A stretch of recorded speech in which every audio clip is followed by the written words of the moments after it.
कहानी की शुरुआत में हमें रेस ट्रैक काउंट रूम को दिखाया जाता है। दरअसल घोड़ों की रेस में जितने भी पैसे लगाए जाते हैं वो सब पैसे यहीं पर लाकर काउंट किए जाते हैं। इसका मतलब ये है कि यहाँ पर पैसों का अंबार है।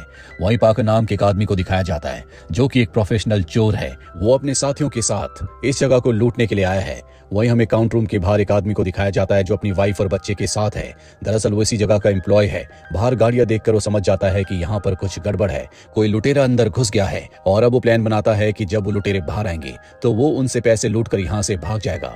जल्दी पाकर अपने साथियों के साथ बाहर आता है और अब वो जो एम्प्लॉय होता है वो उन पर गोलियां चलाता है, जिससे पाकर का एक साथी मारा जाता है और दूसरा जख्मी हो जाता है। इसके बाद वो पैसों का बैग लेकर यहाँ से अपनी गाड़ी से निकल जाता है। पाकर उसका पीछा करता है और फाइनली उसे मार देता है। पाकर देखता है कि गाड़ी में उसकी वाइफ और उसका बच्चा है। पाकर उसकी वाइफ से पैसों का बैग लेता है, उसे कुछ पैसे देता है और तभी उसके साथी जैन आ जाती है, जिसके साथ वो पैसों का बैग लेकर यहाँ से निकल जाता है। यानी कि ये अपने मिशन में कामयाब हो चुके हैं। हालांकि इसमें एम्प्लॉय मारा गया, पर अब इनके पास पैसे हैं।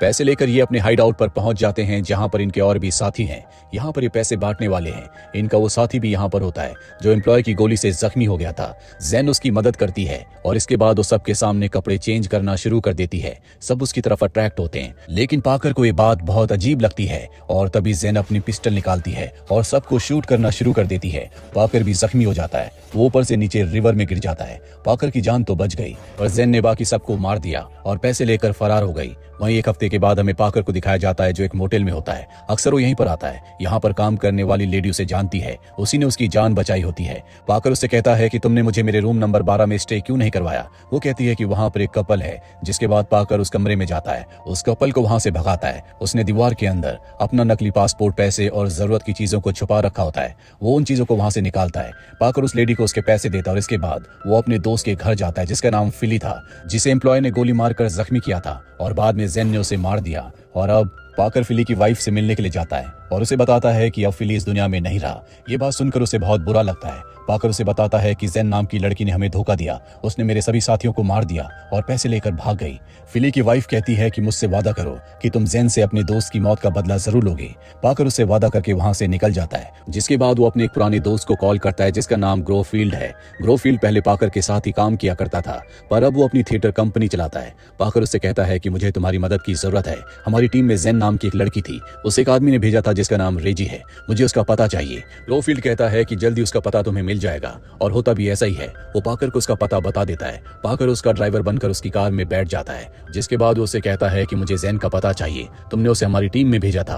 वो कहता है कि मैं उस लड़की को नहीं जानता, उसे काम की जरूरत थी और तुम्हारी टीम को एक साथी की, इसीलिए मैंने उसे तुम्हारे पास भेजा था। तभी पाकर नोट करता है कि कोई गाड़ी इनका पीछा कर रही है, पर इससे पहले कि वो यहाँ से निकल पाता इनकी गाड़ी के ऊपर हमला हो जाता है जिसमें रेजी मारा जाता है। पाकर कई लोगों को मार देता है और उनमें से एक आदमी को उठाकर अपने साथ अपनी गाड़ी में ले जाता है और उससे कहता है कि अगर तुम जिंदा रहना चाहते हो तो मुझे जैन का पता बता दो।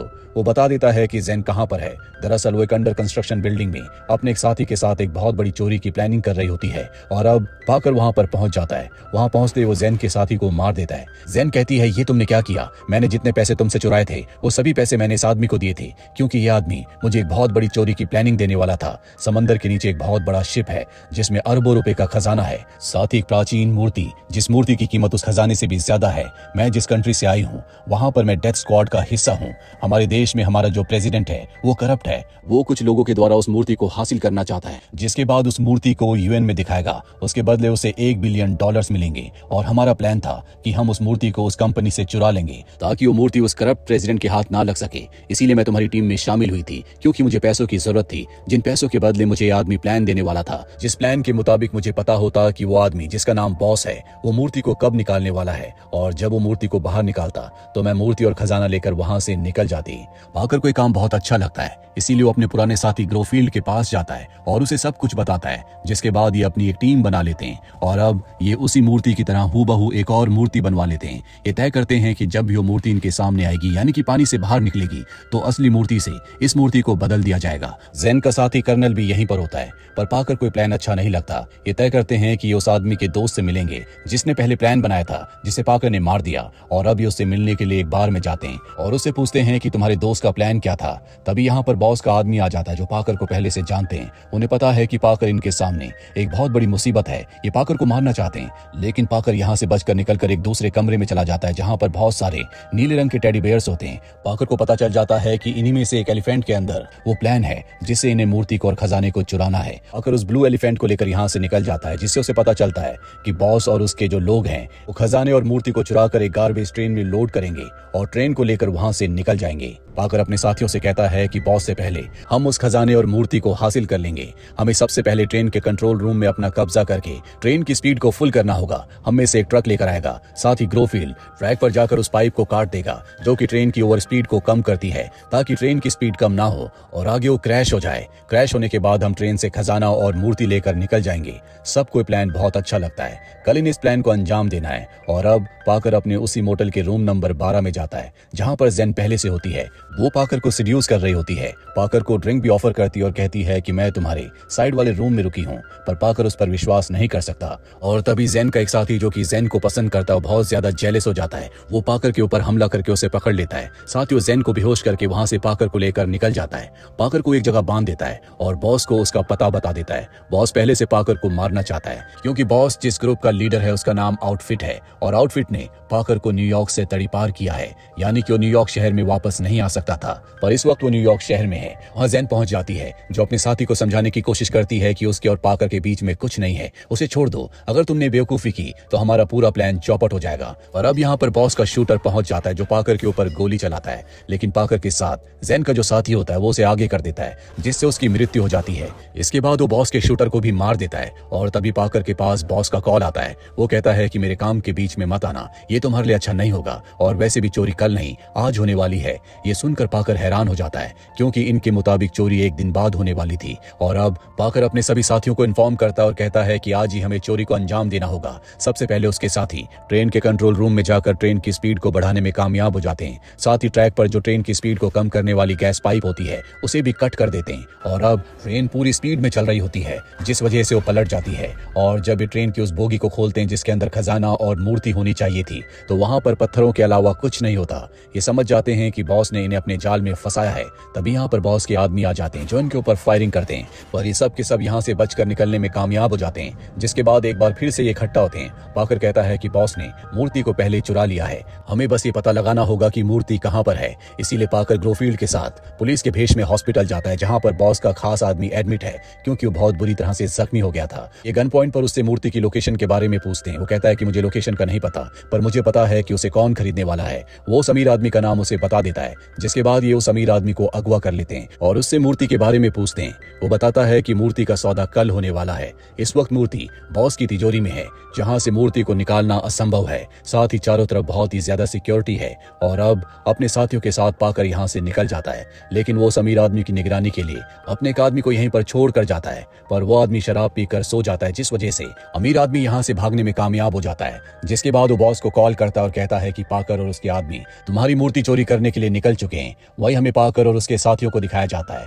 जो उस जगह पर पहुंच चुके हैं जहां पर वो तिजोरी है। यहाँ चारों तरफ बहुत ही कड़ा पहरा होता है और जेन जानबूझकर एक गाड़ी के सामने आ जाती है। और जब सिक्योरिटी ऑफिसर उसे देखने के लिए आता है तो ये उसे बेहोश करके सब के सब अंदर पहुंच जाते हैं जहां पर वो तिजोरी है। तिजोरी को ये खोल नहीं सकते, इसीलिए डायनामाइट से तिजोरी को उड़ाकर मूर्ति को गाड़ी में लोड करके यहाँ से निकल जाते हैं। और अब यहाँ पर बॉस भी अपने लोगों के साथ पहुंच चुका है। वो उनके ऊपर गोलियां चलाता है जिस वजह से रस्सी पर गोली लगती है जिससे मूर्ति को बांधा गया है। रस्सी टूट जाती है। पाकर रस्सी को पकड़ने के लिए पीछे जाता है, लेकिन मूर्ति नीचे गिर जाती है जिसे एक बार फिर से बॉस के लोग हासिल कर लेते हैं। और अब बॉस के लोग उस मूर्ति को लेकर उसी अमीर आदमी के पास जाते हैं जिसे पाकर और उसके लोगों ने पकड़ लिया था। मूर्ति को देखकर वो बहुत खुश हो जाता है और कहता है कि प्रेसिडेंट को जब तुम्हारे काम के बारे में पता चलेगा तो वो तुम्हें मुंह मांगी कीमत देंगे, तुमने बहुत अच्छा काम किया। और बॉस के लोगों के जाने के बाद जब वो मूर्ति को चेक करता है तो उसका एक ज्वेल नीचे गिर जाता है। वो समझ जाता है कि ये मूर्ति नकली है। ये बात वो प्रेसिडेंट को बताता है और अब प्रेसिडेंट बॉस को कॉल करता है और कहता है कि तुमने हमें धोखा दिया है, इसीलिए मैं तुम्हें जिंदा नहीं छोड़ूंगा, तुम्हारी सजा मौत है। ये सुनकर बॉस डर जाता है। उसे पता है कि प्रेसिडेंट बहुत ही खतरनाक इंसान है।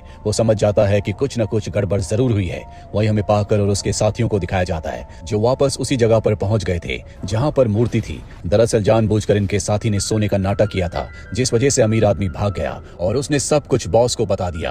दरअसल ये पूरा का पूरा इनके प्लान का हिस्सा था। इन्हें पता था कि सुबह 8 बजे तिजोरी का दरवाजा अपने आप ही खुलेगा क्योंकि मूर्ति को यहाँ से निकालने का वक्त सुबह 8 बजे का था। था। बहुत ही चालाकी से पाकर ने तिजोरी के नंबर बदल दिए थे, जिस वजह से बॉस को लगा कि उन्होंने उसी तिजोरी को उड़ाया है जिसके अंदर मूर्ति है। पर अब 8 बजते ही तिजोरी का दरवाजा खुल जाता है जिसके अंदर मूर्ति है। पर इससे पहले कि ये मूर्ति को लेकर यहाँ से निकल पाते, बॉस अपने लोगों के साथ यहाँ पहुंच जाता है। वो पाकर से कहता है कि तुम एक बार फिर से हार गए, तुम इस मूर्ति को यहाँ से नहीं ले जा सकते। पाकर कहता है कि पिछले कई वक्त से मैं उन्हीं जगहों पर चोरी करता हूँ जहाँ पर तुम्हारी गैंग के पैसे होते हैं। मुझे पता है कि अब तुम्हारे पास बहुत ज्यादा पैसे नहीं है, इसीलिए तुमने प्रेसिडेंट से सौदा किया और अब जब तुम उसे मूर्ति नहीं दोगे तो वो तुम्हें मरवा देगा। बॉस कहता है कि ऐसा कभी नहीं होगा, मूर्ति मेरे सामने है और मैं यहाँ से इस मूर्ति को लेकर जाऊंगा। पाकर कहता है कि ऐसा कभी नहीं हो सकता। तभी वो रिमोट का बटन दबाता है जिससे मूर्ति ब्लास्ट हो जाती है। साथ ही वो बॉस के बहुत सारे लोगों को मार देता है और अब वो बॉस से कहता है कि पिछली बार तुमने मुझे धोखा दिया था, मैं सिर्फ तुमसे बदला लेना चाहता था, मुझे मूर्ति कभी नहीं चाहिए थी। जिसके बाद वो बॉस को मारकर अपना बदला पूरा कर लेता है। वहीं बाहर दिखाया जाता है जहाँ पर प्रेसिडेंट के लोग पहुंच चुके हैं जो बॉस की पूरी गैंग को खत्म कर देते हैं। पाकर अपने साथियों के साथ यहाँ से निकलकर अपने हाइड आउट पर मिलता है जहाँ पर वो अपने साथियों को मूर्ति के बेशकीमती हीरे जवाहरात दिखाता है, जो देखकर वो सब बहुत खुश हो जाते हैं। वो सबको उनका हिस्सा देता है। इसके बाद वो ज़ेन से मिलने के लिए उसके कमरे में जाता है। ज़ेन टीवी पर न्यूज देख रही होती है। उसे पता चलता है कि उसकी कंट्री का जो करप्ट प्रेसिडेंट था उसकी किसी ने रिकॉर्डिंग सबके सामने लीक कर दी है, जिस वजह से उसे उसके पद से निकाल दिया गया है। वो समझ जाती है कि ये काम और किसी का नहीं बल्कि पाकर का है। दरअसल पाकर ने उस अमीर आदमी की और प्रेसिडेंट की कॉल को रिकॉर्ड कर लिया था, जिस वजह से उसका भांडा फूट गया। ज़ेन बहुत खुश है क्योंकि वो और उसका पूरा ग्रुप उसी करप्ट प्रेसिडेंट के खिलाफ लड़ रहा था। वो उसे गले से लगा लेती है और कहती है कि तुम मेरे साथ मेरे देश चलो, वहां पर तुम्हें कोई प्रॉब्लम नहीं होगी, हम अपनी जिंदगी की नई शुरुआत कर सकते हैं क्योंकि वहां का जो नया प्रेसिडेंट है वो हमारा साथी कर्नल ही होगा। वो कहता है कि मैं तुम्हारे साथ नहीं जा सकता क्योंकि तुमने मेरे सभी साथियों को मार दिया था। ये सुनकर वो समझ जाती है कि पाकर उससे बदला लेना चाहता है। वो अपनी गन लेने के लिए आगे बढ़ती है। पाकर कहता है कि मुझे पता है कि तुम अपनी गन कहां पर रखती हो।